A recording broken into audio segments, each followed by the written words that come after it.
Good afternoon. Good afternoon. I expect you all have seen the statement from the President, the statement from Secretary Blinken, the statement from the Department of the Treasury regarding our latest action to hold to account the Cuban regime for its abuses in the aftermath of the protests, the peaceful protests in Cuba. And so with that, I have nothing but my eagerness and happiness to take your questions. Eagerness? Eagerness. I'm always eager, Matt. Okay, well, let's start with Cuba Okay. then. You designated one person and an entity that was already covered by global Magnitsky sanctions that were imposed by the Trump administration in January. So I don't understand why you think that this is such a big deal. Well, Matt, let me first give you a bit of context to make sure this is understood in the right light. As we have said, since the onset of the peaceful protests across the island of Cuba, we will stand with the Cuban people who are exercising their universal rights of peaceful protest, peaceful assembly, freedom of speech. We will look at additional ways we can support them. We have spoken to the formation of a remittance working group.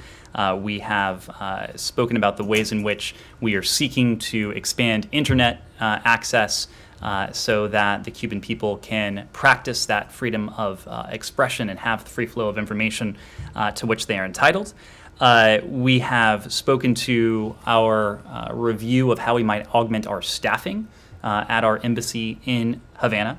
But we have also said that we are going to hold to account those Cuban individuals and entities responsible for the crackdown on this peaceful protest. And I said yesterday that the Treasury Department's Office of Foreign Assets Control is exploring designating Cuban officials, Cuban entities responsible for violence, repression, human rights violations against those who are perpetrating this in Cuba. So you were right. We designated through the global Magnitsky sanctions regime one individual and one entity today. This, I do not expect, will be the sum total of our actions. We're going to continue to review what more we can do, not only to support the Cuban people, but also, again, importantly, to hold to account those who would be so brazen in their efforts and attempts to violate the human rights of the Cuban people. So, Okay, but I mean,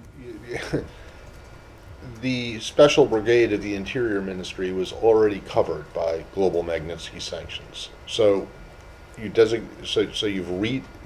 added another designation on top. I just don't. The impact of this seems to me, whatever the impact would have been, it seems to be negligible since they were already covered. So I don't quite understand how it is that you're presenting this as some grand new initiative to support the Cuban people when in fact it's simply adding another layer which was really unnecessary since they already were covered by the sanctions. I would make a couple points. Number one, the global Magnitsky sanctions regime is an important tool we have that is applicable. They were already under it. That is Alvaro Lopez Miera was. No, I'm talking about that. That's one person, okay, who most likely doesn't have any assets or any dealings with American citizens. Let's talk about what the real impact would be if you designated the whole entity of the a part of the Interior Ministry, like with the Iran sanctions. Okay, that would have a much bigger impact, whatever that impact would be. But the fact of the matter is that they were already covered by global Magnitsky sanctions. The exact same sanction, the exact same executive order was used to do this, and it doesn't do anything new. Just so we're not having a conversation just with each other, let me just level set with everyone. Well, I'm done after that. Well, as Matt alluded to, we have imposed sanctions on the Minister of the Revolutionary Armed Forces of Cuba, Alvaro Lopez Miera, as well as the Ministry of the Interior Special National Brigade. This individual, this entity, we have targeted them as part of our effort that is not over, to be sure, to hold to account those actors in Cuba who have been responsible for the crackdown, for the repression, for the human rights abuses on those in Cuba who are doing nothing more than exercising their universal rights. Now, we obviously do have a well-developed sanctions regime in place that covers different elements and entities in Cuba. That said, the embargo and the other sanctions tools, they do have carve-outs. They have carve-outs for a number of reasons. It is absolutely true that by sanctioning this individual and this entity, some of those carve-outs are closed, that there will be repercussions and implications for this individual and this entity, and it's an important signal of our determination to hold accountable those responsible for this, Tracy. Specifically, what carve-outs are closed in that case? What are they not going to get that they were getting before? Just to follow up on Matt's question, what's the practical impact of this, or is it largely symbolic? Well, there is an important messaging element to this. The global Magnitsky regime is a valuable tool we have that, again, is not applicable solely in the context of Cuba, but the world over, and we've used it to good effect the world over.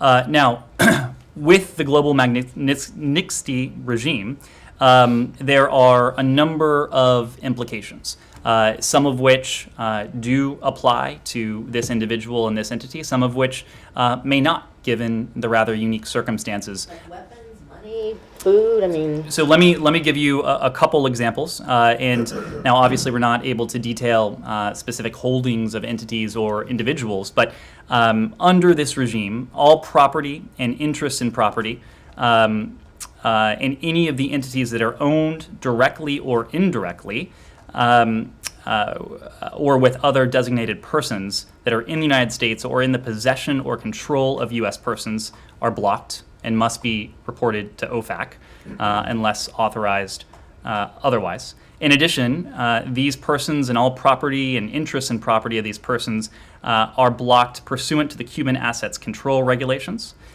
These prohibitions further include the making of any contribution or provision of funds, goods, or services by, to, or for the benefit of any blocked person, or the receipt of any contribution or provision of funds, goods, or services from any such person. So there are a number of implications. Some of this is highly technical, especially given the intersection with the broader sanctions tools we have applied in the context of Cuba. But this is a meaningful and important step. Andrea.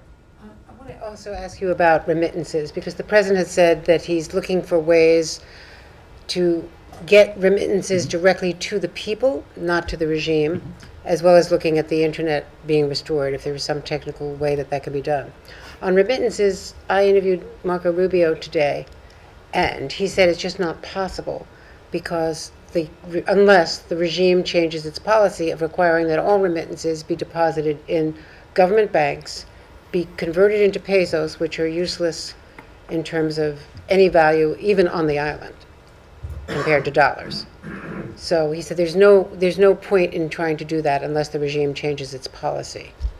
What the president said earlier this week is that the administration would form a remittance working group to study this very issue, namely to identify the most effective way possible, or potentially, to get those remittances directly into the hands of the Cuban people. This is a concern we share. This administration shares this concern with many in Congress, that remittances would find their way into Cuban government coffers.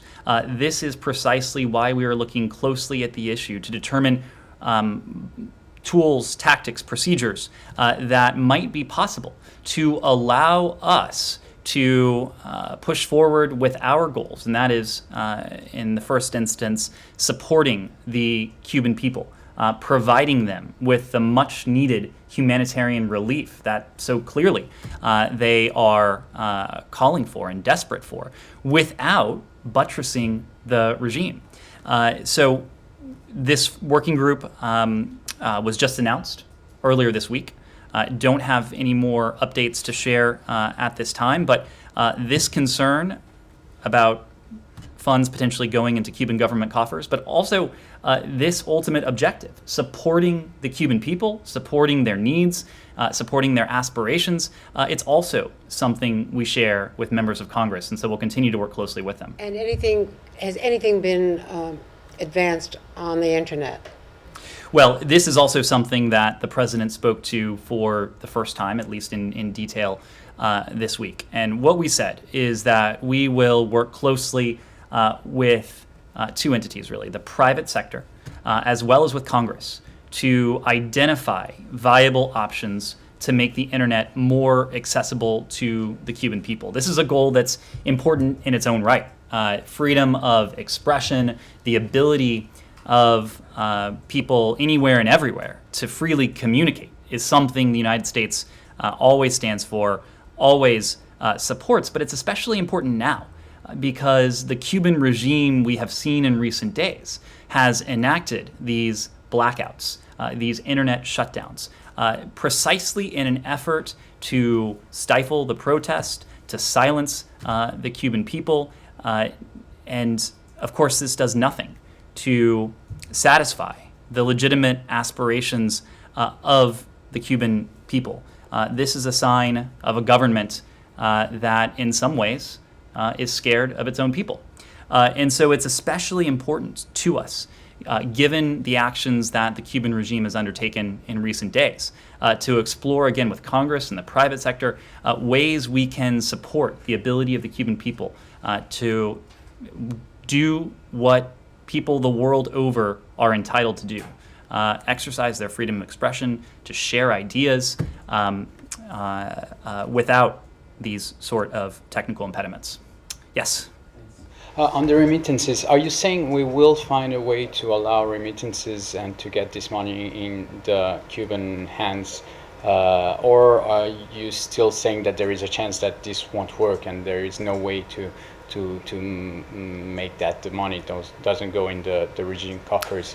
And also on the embassy staffing, do you have any timing, any date for when it will happen? Will it happen in the next days or weeks or month? Well, on your first question, we're forming a working group precisely to find out. We know that the underlying goal is something that certainly has the support of this administration. It has the support of other key stakeholders, including Congress, including many Americans, including Cuban Americans.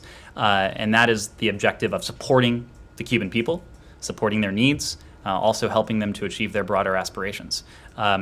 We're studying it because, again, we want to make sure, or we want to test the proposition, I should say, that this is something we can do consistent with a countervailing priority, and that is to ensure that we don't do anything that buttresses or strengthens the regime.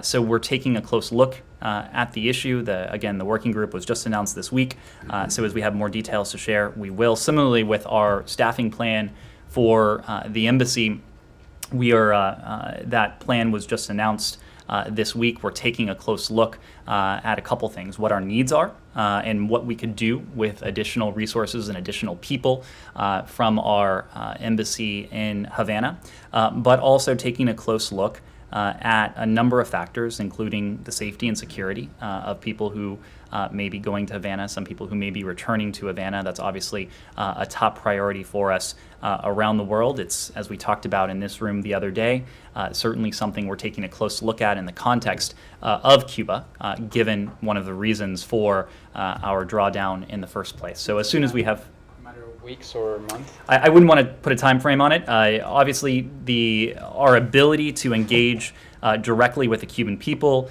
to support the Cuban people, to hear directly from them, to engage in consular activity, it's a priority for us. We're working as fast as we can, but we're also doing it consistent with the other priorities I laid out. Deliver visa to Cuban people is one of the goals. I'm sorry? To deliver visas to We- Cuban people is one of the goals. We are looking at a number of ways we might be able to support the Cuban people and to hold the regime to account. We've spoken to several of them, including the new designations today, but I wouldn't want to get ahead of that. Yes. Sure. So the agreement that you released yesterday has had a lot of response on the Hill. You know, both sides of the aisle. You know, both parties. People from both parties are you know, pretty upset with the way this has been done, and I think one of the key points is you know, sanctions, which Congress has, you know, passed laws to make an administration impose over this pipeline. It's not mentioned in the joint statement yesterday, but is there an implied agreement that the U.S. will not will continue to waive the sanctions against Nord Stream 2 and its chief executive? And, you know, are you concerned that, you know, Congress, if they oppose what you've done here, will find some way to you know, force your hand on sanctions? So I want to be very clear on this point. I do want to provide some broader context, but just to be very clear on this point, as you mentioned, there is no explicit agreement. There is no implied agreement that we would we would take any particular course with our sanctions from here out. We are committed to following the law. We will continue to do that. Nothing that was released yesterday changes that in any way. We will continue to follow the law. Let me spend just a second talking about this decision and the broader context behind it. And in our minds, there were really two options before us in the context of this issue, and neither was especially good. And that is in large part because of the hand we were dealt. But we are confident that the measures we announced yesterday will allow us to see to it that we are able to meet our ultimate and collective goal. And that is to ensure that Russia cannot use energy flows, cannot weaponize energy flows against our partners. And of course, that includes against Ukraine. And so let me unpack that just a little bit. As we've always said, and it bears repeating, this administration is opposed to Nord Stream 2. That was true on January 20th. It is true on July 22nd. It will be true going forward. And we're opposed to it because we think it's a bad deal. We think it's a bad deal for Germany. We think it's a bad deal for our partners. Ultimately, because we see it as a potential tool that the Russian Federation could use against our partners. And so that's why in in the 6 months or so that we've been in office, the Biden administration has imposed sanctions on 5 entities and 5 vessels under PISA as amended, as well as on an additional 9 vessels within the Nord Stream 2 fleet owned by a sanctioned entity. These designations represent sanctions on a significant portion of the Nord Stream 2 fleet. You've heard us say this before, but it's just worth a contextual point. There were 2 entities related to Nord Stream 2 that were sanctioned before January 20th. There have been 19 applied since. Those 2 entities sanctioned by the previous administration were done in literally the final hours of the last administration. So for our part, we will continue to oppose this pipeline. And getting back to your first question, our next sanctions report, it's due every 90 days. It's due to Congress next month. And so, to be very clear, we are not relinquishing any tools available to us. And in fact, we are adding several more to our arsenal. And I'll get to that in just a moment. The fact, however, is that by the time we took office, this pipeline was 90% complete. And we came to the conclusion, based on the available information, not all of which is public, that sanctions would not halt the pipeline's construction. And so, as I said at the outset, we really had 2 options before us. One, we could undermine our relationship with our ally Germany by imposing sanctions that again, per our judgment, would not have been effective at a time when we needed our allies, and a time when we need our allies like Germany, perhaps more so than ever. Not only would we have jeopardized our relationship with Germany, but Ukraine and our other partners could have been left to fend for themselves. To us, that was unacceptable. It was unacceptable to us that we would leave our partners vulnerable and susceptible to Moscow's whims. Alternatively, we could use the space for diplomacy that the waivers provided, and we could seek to find a way to achieve that overriding goal, and that is to ensure that Russia could not weaponize Nord Stream 2, could not weaponize Nord Stream 2 against Ukraine, any of our other partners, and that's precisely what we have been able to do. And you saw that reflected in the package that was announced yesterday. We brought Germany to the table to negotiate these measures designed to reduce the risk an operational Nord Stream 2 would pose to European energy security, to Ukraine, to other frontline NATO and EU countries. And throughout this process, both we and our German allies have consulted very closely with Ukraine. We have had more than a dozen consultations with Ukraine in the course of recent weeks. We've consulted with Poland as well as other countries that would be harmed by this project. As the president likes to say, and I think this is particularly apt in this case, don't compare me to the Almighty, compare me to the alternative. And this applies here. Do we wish that we weren't dealt this hand? Of course. Would we like to be able to halt the pipeline's construction? Of course, you bet. But that wasn't a realistic option. That wasn't on the table. And we're confident that the measures we announced yesterday constitute the best outcome for the circumstances we inherited. The waivers, you said the waivers brought Germany to the table. Are you saying that your understanding is that if you remove those waivers, Germany will still feel obliged to do all the things that it promised to in the agreement yesterday? Well, what we are saying is that we're going to continue to follow the law. The law requires us to submit a report with potentially sanctionable activity.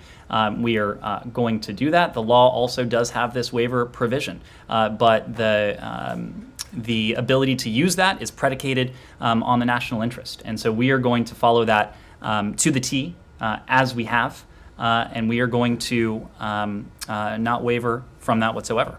Not waiver. I don't want to get into a long thing here, but you are familiar, I presume, with the package that the Germans had put forward prior to this administration. Is it your understanding, and if it is your understanding, can you elaborate on what in the German offer, the German package, changed as a result of the waivers? So the package that we spoke to yesterday. I'm talking about the no, previous. I got you. It's quite different from what Germany had on the table before. Let me mention a couple things, and I'll spare you the full package because the package devotes significant new resources to Ukraine's energy transition with the announcement of the $1 billion Green Fund for Ukraine and an initial contribution by Germany of 150 million euros, as well as Germany's $60 million Euro resilience package to boost Ukraine's energy security. Germany will enhance its engagement with the Three Seas Initiative with an eye towards providing financial support for projects of that initiative to benefit Central and Eastern European EU member states. This is in addition to the 1.5 billion euros Germany will invest in energy products as a part of the EU budget between the years of 2021 and 2027. Germany is also committed to implement the letter and the spirit of the EU Third Energy Package with respect to Nord Stream 2, which will support the principles of diversity and security of supply within EU energy markets. That's important, especially in the context of Ukraine, to reinforce diversity and diversification of sources. As I said before, throughout this process, we in Germany have consulted very closely with the Ukrainians, with the Polish, with other countries that stand to be impacted. We have taken that into account. We think this package reflects those concerns and mitigates, again, the overriding concern we have always had that an operational Nord Stream 2 could be utilized by the Russian Federation to coerce, to apply pressure on our partners. This package, we are confident, will prevent the worst case scenario that I talked about, the first option that we faced, the first option of really two options that we faced. An operational Nord Stream 2 with no protection from its adverse consequences for Ukraine, for other frontline NATO and EU countries, and to European energy security as a whole.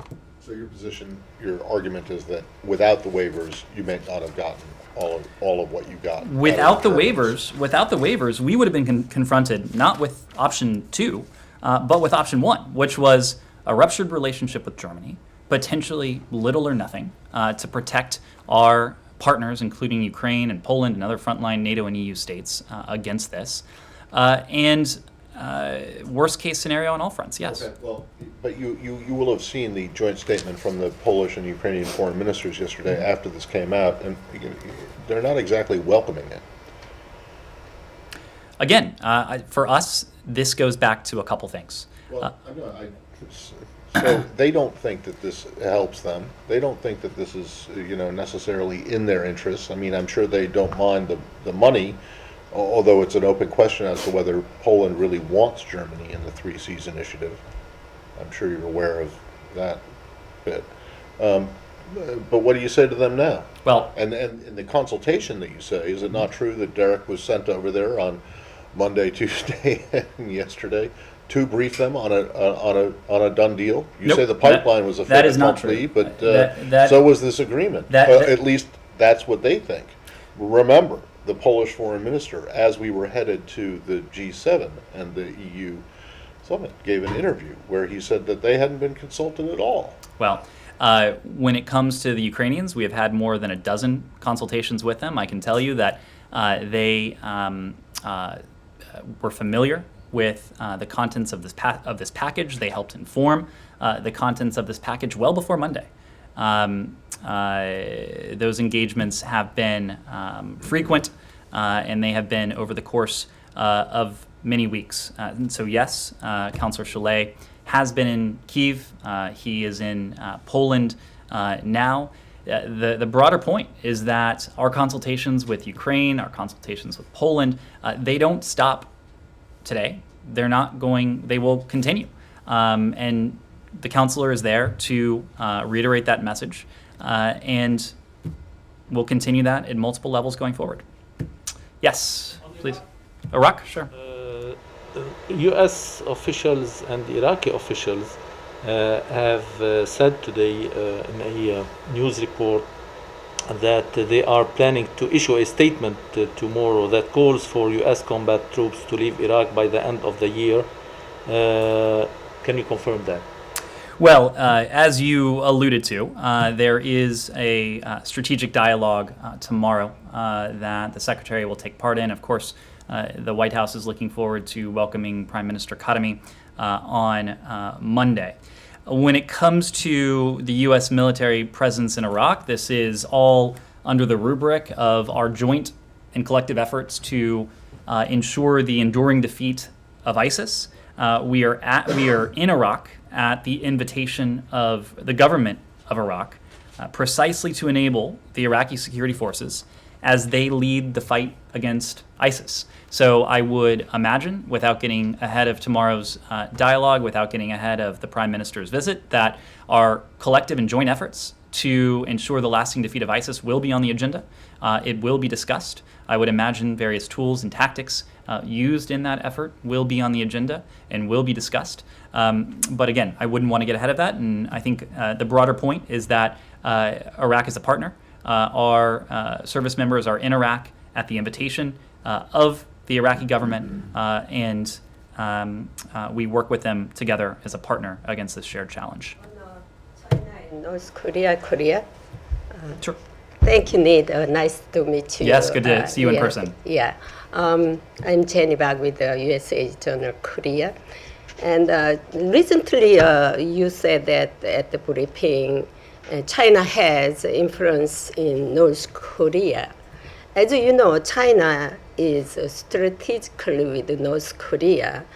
but China will not be completely the side of the United States because it is using North Korea as a card of competition for hegemony with the United States. Does the U.S. expect China to solve the nuclearization of North Korea? Is this the only U.S. have the tool for resolving the North Korean denuclearizations, or you have, or is there any other tools you have? Well, thank you for the question. I would answer it by saying that and reiterating that our relationship with China is predominantly competitive. It is a relationship predicated on the idea of competition, and that is the overriding feature of it. There are certainly aspects of our relationship that are adversarial, and we've spoken quite a bit about that, often in the context of doing so jointly with our partners and allies. But there are also areas of that relationship that either are or have the potential to be cooperative. And the way we look at this is through the lens of our own national interests. And that is to say that we seek cooperation with China if and when our interests are aligned. And now, importantly, I think it's fair to say we are never going to have identical interests with the PRC. But North Korea, the DPRK, is one of those areas where there is at least some alignment of interests. And so we think that there is room for, at the very least, discussion with the PRC when it comes to the challenge posed by the DPRK's nuclear and ballistic missile programs and its other threatening activity. That's precisely why Secretary Blinken, when he spoke with Director Young most recently, I believe it was last month, briefed and offered an update to Director Young on the conclusion of our DPRK policy review. It is precisely why the United States, over the course of years, in different formats, has engaged the PRC in discussions over the DPRK. So, as you know, Deputy Secretary Sherman will be in the PRC this weekend. She will take part in high-level meetings there. I would expect that the totality of that relationship, the competitive elements, the adversarial elements, but also the potentially cooperative elements, will be on that agenda. When it comes to the DPRK, I think there is some work for us to do to determine just what we might be able to expect from the PRC when it comes to the DPRK. But more broadly, and you ask about the tools that we have to affect the denuclearization of the Korean Peninsula, one of the most important tools we have is the unprecedented system of alliances and partnerships that we have around the world. And when Secretary Blinken took his first overseas travel, it was not an accident that he went to Japan and the RK, the Republic of Korea. It has not been an accident that some of the first visitors to the White House have been the Prime Minister of Japan, the President of Korea.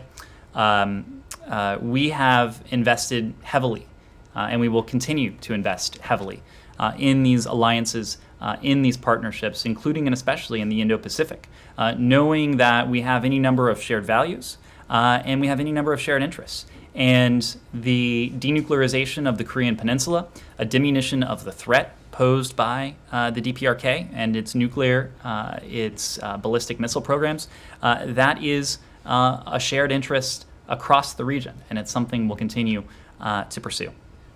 How did you see South Korea's strategically ambiguity between U.S. and China affecting the U.S. and Korea alliance?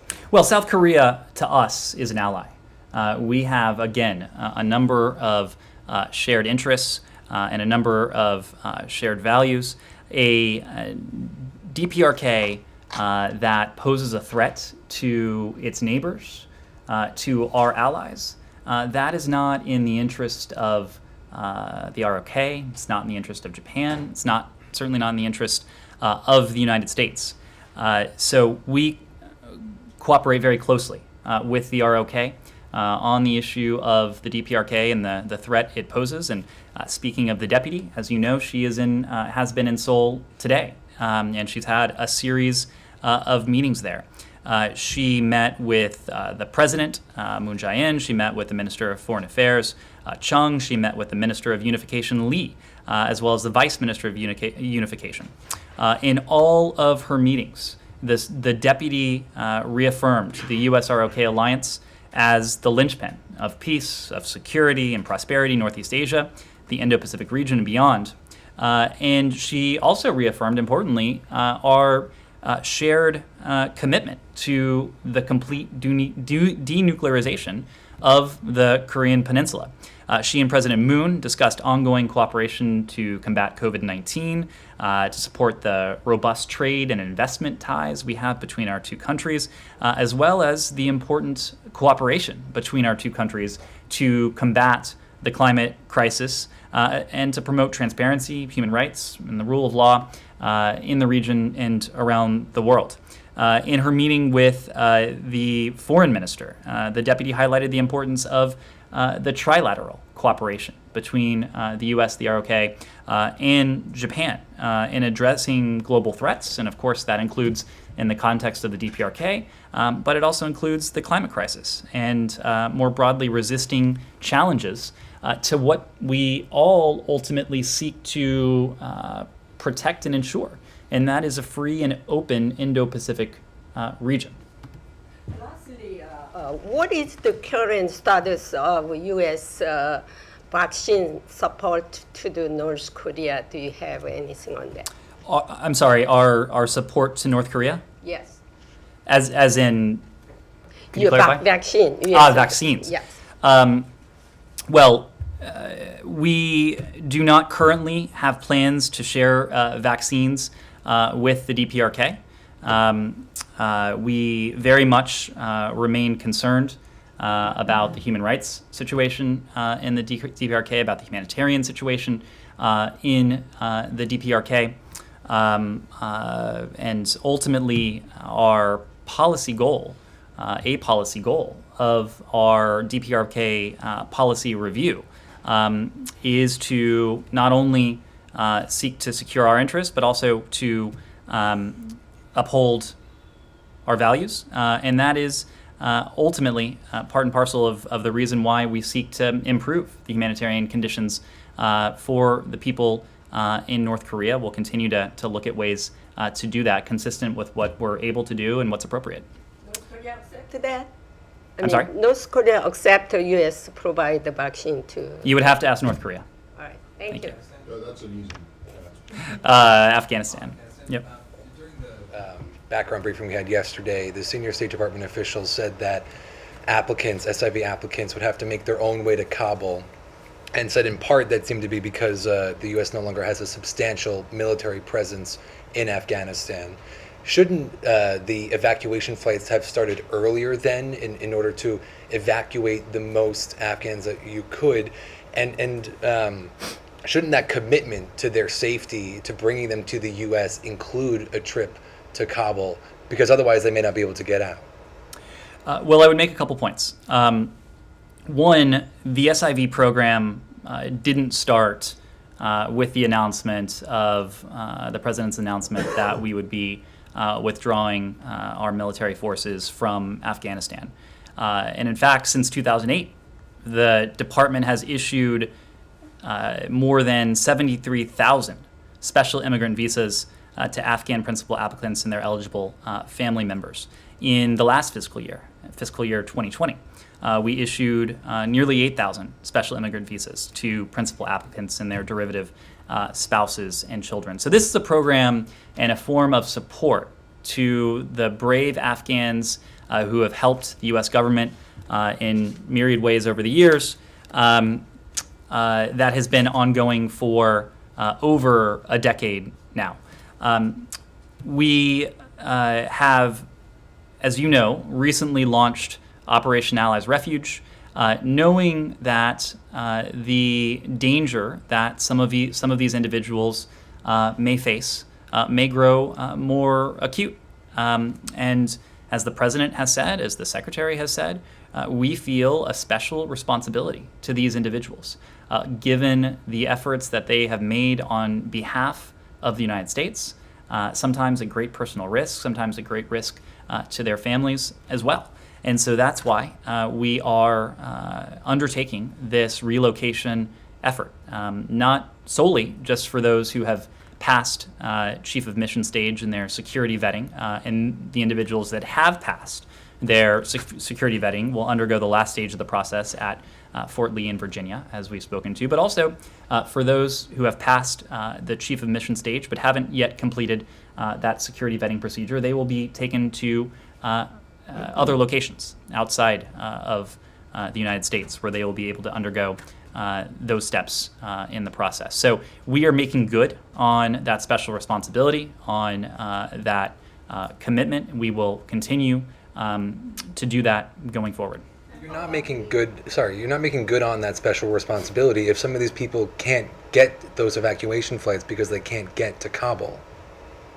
The SIV program is guarantees to those who are able to demonstrate their eligibility through the process, guarantees a visa. The United States, with Operation Allies Refuge, is doing something that was never initially envisioned as part of the SIV program. And so we are doing all that we can, consistent with conditions on the ground, consistent with the fact that the safety and security of the American people and our service members, our diplomats, our other U.S. government personnel is also a priority for us. And so the fact that we have launched Operation Allies Refuge, something that wasn't contemplated initially with the SIV program, I think underscores that commitment. Jenny. Can I follow up to Connor's question? You said yesterday that applicants have begun to be notified. Are they all based in Kabul? Have you heard from folks who are not going to be able to make it to Fort Lee because they are based outside of the capital? And do you have any third country agreements to announce? We do not have any third country agreements to announce. We have engaged a number of countries, and those discussions are ongoing. When we are able to share more information on that, we will be sure to let you know. The emails that have gone out over the past day or so have gone out to those who have completed the necessary stages of the process, regardless of whether they're in Kabul, whether they are elsewhere. We have had, I understand, a good response rate. We don't have numbers to share, and we probably wouldn't be in a position to share responses, but that process is ongoing. We have surged resources here within the department to enable us to ensure we're doing all we can to speed up the process to be responsive to those who have in turn expressed their interest in relocation. One follow-up on that as well. If you don't have third country agreements yet, is it safe to assume that those flights won't begin next week like the Fort Lee flights will? It is safe to assume that what the president said is accurate and will remain true, and that is that the first flights will begin this month. Are you confident that emails sent to people in rural Afghanistan are actually being received?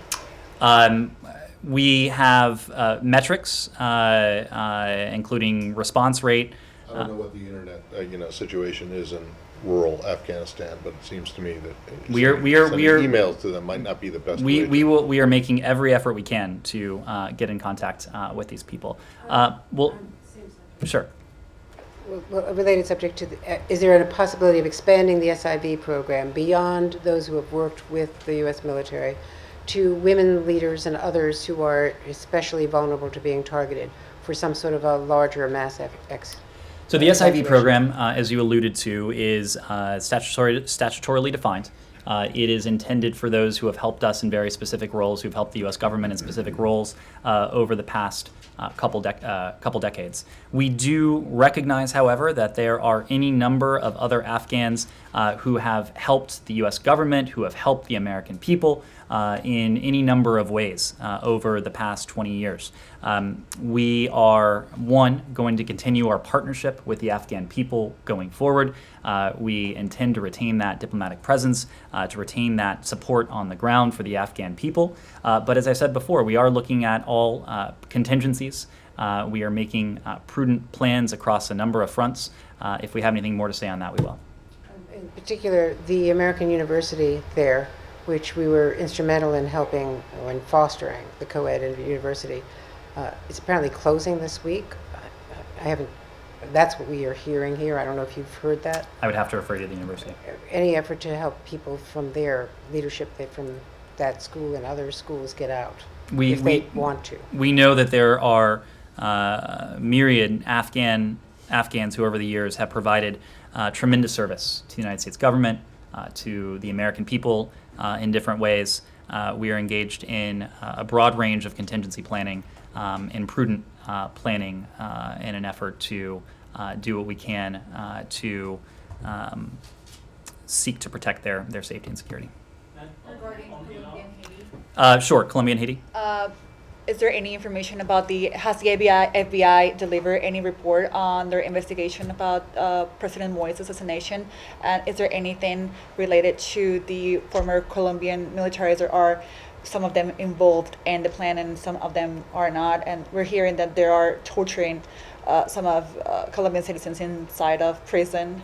And I have a second question. And is there anything, will Colombia receive donations, vaccine donations in the coming days? Is there any exact date of delivery for, we're hearing about 3.5 million Moderna vaccines being donated by the U.S. Just wanted to confirm this information. So on your first question, on the FBI investigation, as you know, we have our assessment of Haiti's needs has concluded that one of the ways in which we can help the Haitian government is by lending assistance to the ongoing investigation into the horrific assassination of President Moïse. FBI and DHS, among others, have been involved in this. I would need to refer you to the FBI for any report they may have prepared, but in the first instance, this is a Haitian investigation, and Haitian authorities are leading it, and so would need to refer you there. When it comes to the potential U.S. links of some of those who may have been arrested, including the Colombian suspects, the Department of State and the Department of Defense were continuing to review our records to identify if individuals identified by Haitian authorities as allegedly involved in the assassination had previously taken part in any past U.S.-funded military or police training programs. I believe you've heard this from the Department of Defense, but as to date, State and DoD have identified 6 individuals among a possible 6 individuals who may have been involved in the plot as previously having participated in U.S. military training and education programs while previously serving in the Colombian military.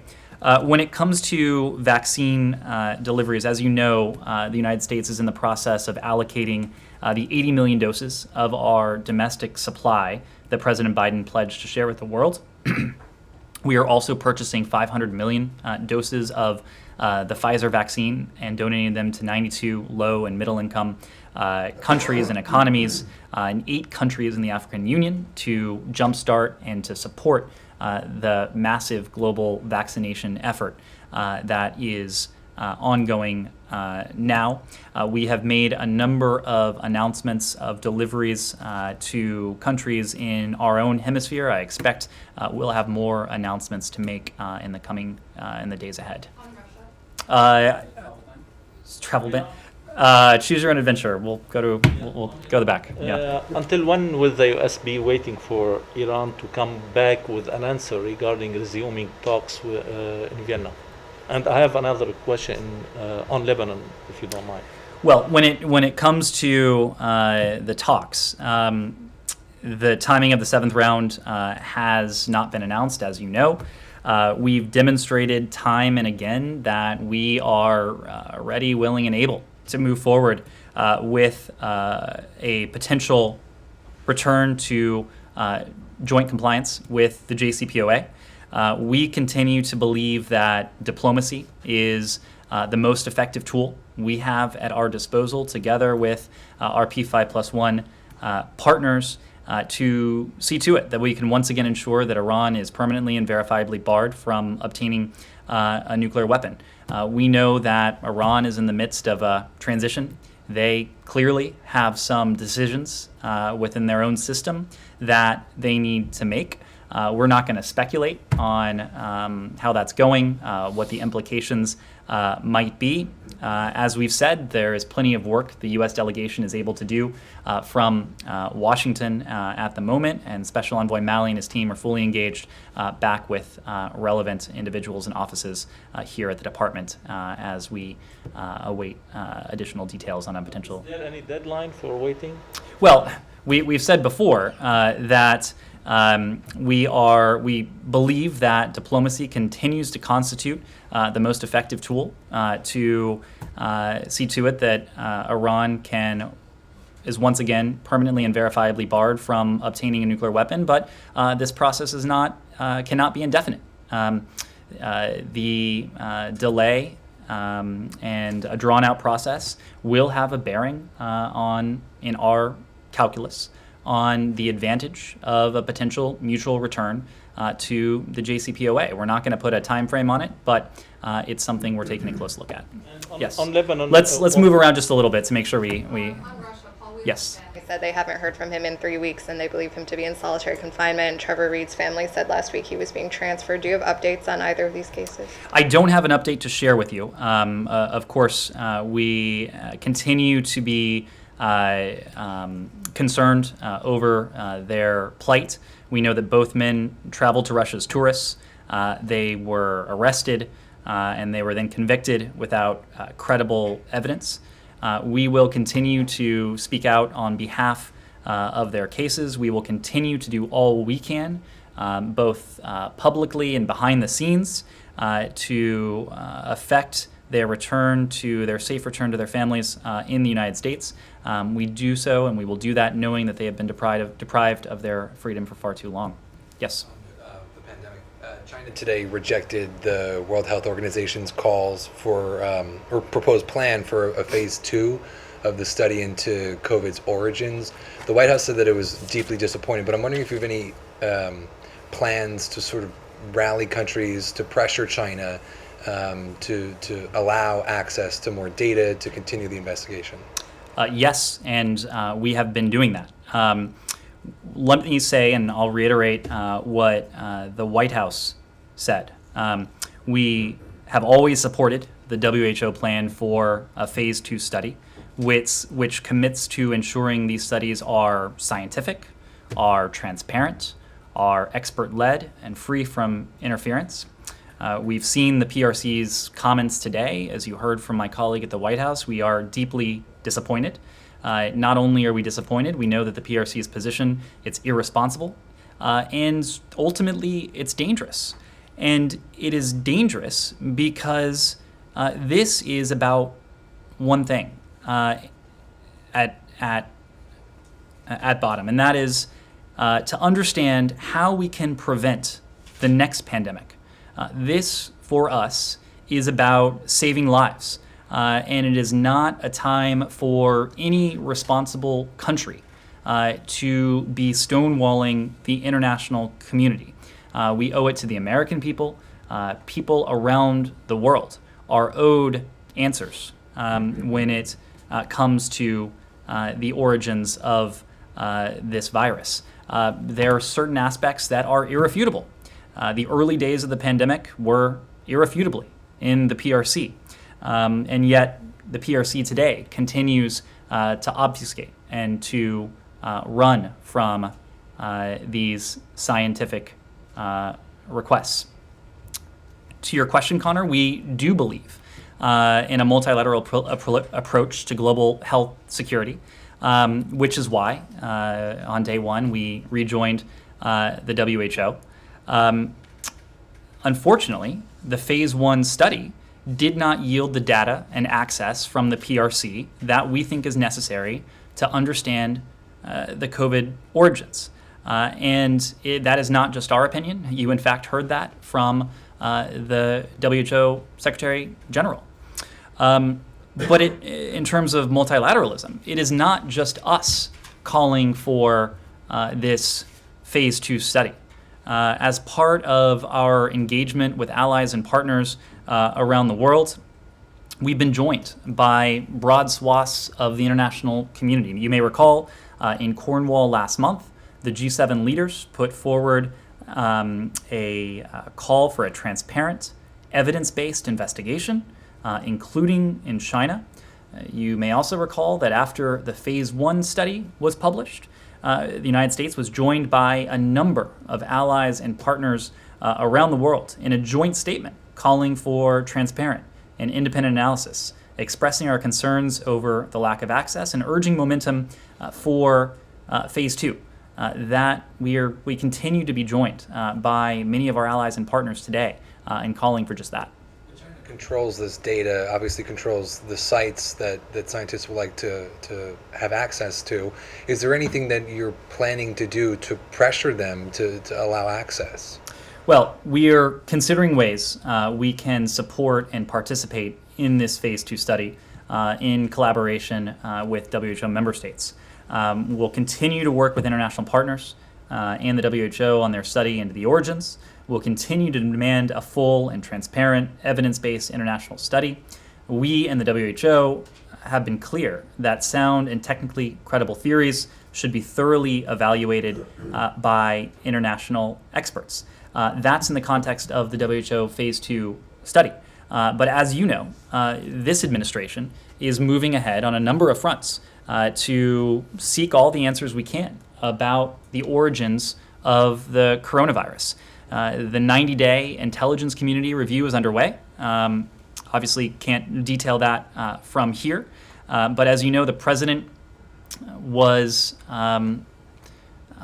he made a point to task the intelligence community to redouble efforts and to leave no stone unturned in that effort to determine the origins of this. And so we're pressing on a number of fronts, and we'll continue to do just that. Yeah. Yes, the president last week during this press conference with Chancellor Merkel said that the administration would be able to say in the next several days when it will lift the travel ban with Europe, the COVID travel ban. Mm-hmm. So do you have any answer on that? I do not have an update for you on that. As you know, this has always been a process that has taken place outside of political channels. This is an issue that for us is fundamentally an issue of public health. That's why our public health professionals at the CDC and elsewhere in the government have been informing this process. We also have formed working groups to study with various partners and blocs how we might safely affect the resumption of travel, but I just don't have an update for you there. Hey, Ned, do you have any new guidance on the ice cream war? We spoke to the...